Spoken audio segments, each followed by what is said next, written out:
Oh, may bahay ka, sarili. Sa Baseco. Okay, tamo, squatter pa bahay nito. Nakakuha ho siya ng 1.2 million pesos. 1.2 million pesos. Ayan, ang picture niya. View, very handsome here. What happened? Joke only. No, we're just very happy because, you know, this type of fellow is very rare. Very rare. He could have done anything other than this. Madali mag-asam ng hindi iyo. Lalo't kung walang nakakakita. O, balik tayo kay Benji. O, di ba pwede naman yan todasin? Wala naman nakakita eh. O, Diyos lang eh. Ang nakatingin sa kanya, di ba? O, lalo na to, tulongges to, naiwan yung pera niya. O.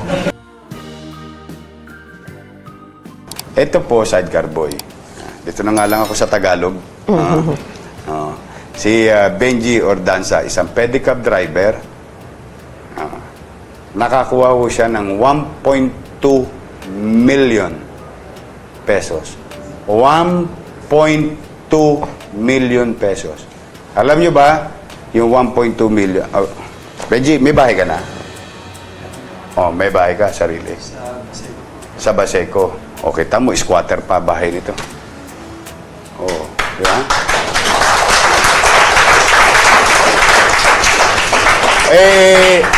No, magkalang ang bahay sa Cavite. Oh. Siguro, 800. May desente ka ng bahay at lupa. Mga 800,000. O, pagpalagay mo na 1 milyon, ganda mo pa ng pintura. Lalo na pag binili mo, Boysen o Davis. May commercial pa. Pasok! Yun ang tumutulong sa atin. Pasok pa, pasimple pa eh. Oh. Pag napintura mo yan ng Boysen at saka Davis, gaganda yan, parang lagos nilad lang yan. At saka yung unti-unting gumagandang pintura ng ilalim ng LRT. Abangan po ninyo yun. Ha? Anyway, balik tayo kay Benji. Di ba pwede naman yan todasin? Wala naman nakakita eh. O Diyos lang eh. Ang nakatingin sa kanya, di ba? Lalo na to, tulongges to, naiwan yung pera niya. Wala na siyang alam. Di ba? Hindi niya alam. Lalo ito'y banyaga. Baka kala ninyo, banyaga po ito. Dumayo lang.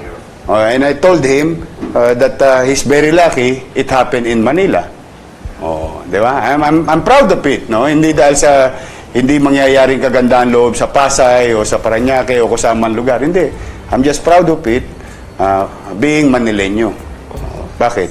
Kaya akalain mo meron pala kaming ganito sa Maynila. Di ba?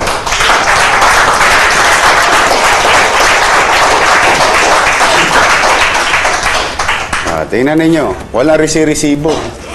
Di ba? Nadali niya. Ayan, yung pera. Mga 1,260,000? Is this your money? And this is my honey.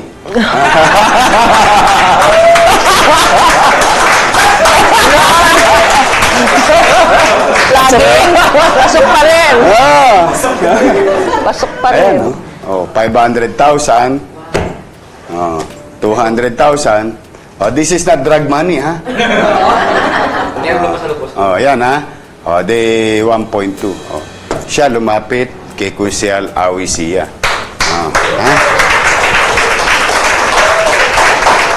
Hindi dyan nagtapos yan. May mamamahaling relo pa yan. Rado. Yeah? Is this yours? Do you understand me? Very good. A little. A little. Paano natin nalaman siya?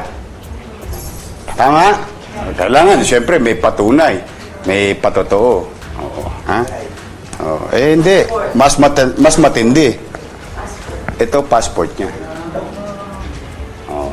Through Colonel Caramoan and Major Ibay's team, mga kapulisyahan nila, natuntun ito, TOEICH.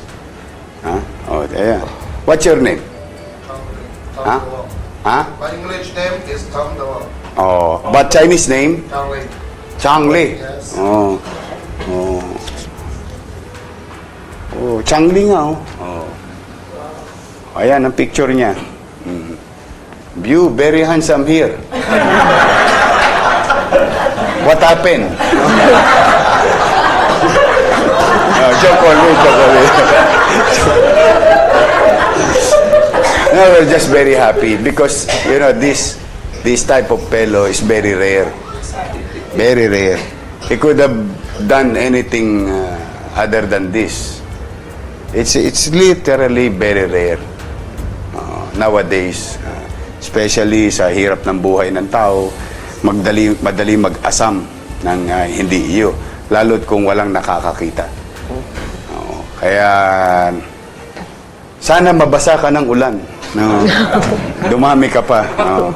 Ayan po. To the Chinese Embassy, we are proud to say that your people visiting Manila is safe.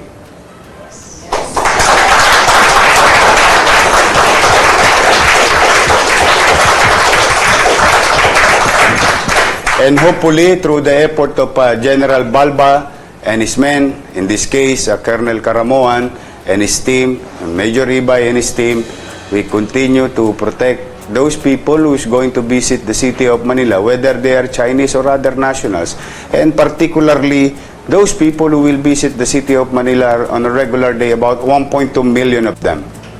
Because Manila is about 1.8 million nighttime and about 3 million daytime. And I hope you continue to make our people safe while inside Manila. And this is just one of those proof. Hindi lang umaaliwalas ang Manila, pati pag-uutak ng mga tao dito, hindi na tumataba. Talagang makakatuwa naman. Tapos, ayan. Sige, akin na yan, yung inabot. Ayan, okay. Sosok pa ko na.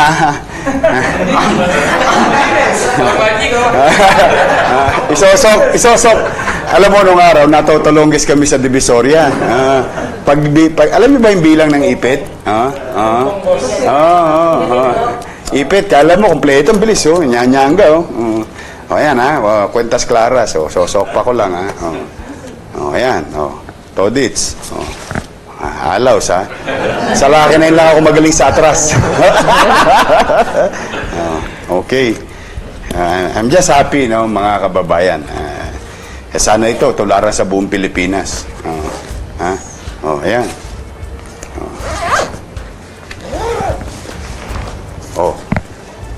Ikaw magsosoli.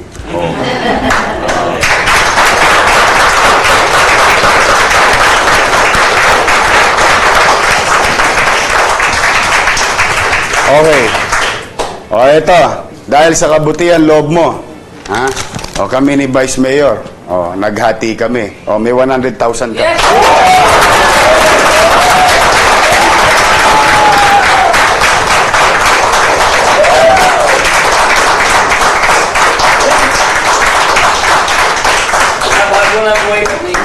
Pasalamat ka sa Diyos. Kaya tigilan mo yan bato, Hindi naman to, hindi ka naman yumanyanga, no? Kasi naghahanap buhay, ikaw ba, gusto mo magkatrabaho sa gobyerno?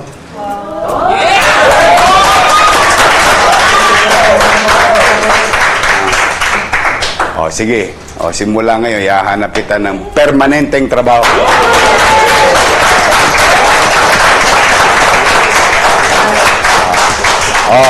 Attorney Chris. Ito si Attorney Chris Tenorio.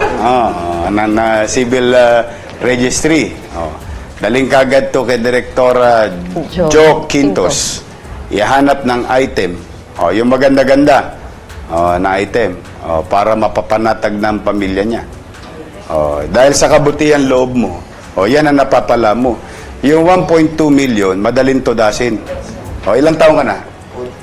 42. Para mag-retire sa gobyerno, ilan? 65. Meron pa siyang 65. 23 years. Tama ba? 23 years.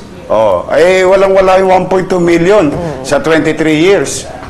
Todas na todas mo yan. Sabihin mo, chumichicha yung mga pamilya mo, hindi, pamilya mo lang. Baka dumami. Di ba? Maluwag mo silang pakakainin sa hapag. May dignidad sa pamumuhay.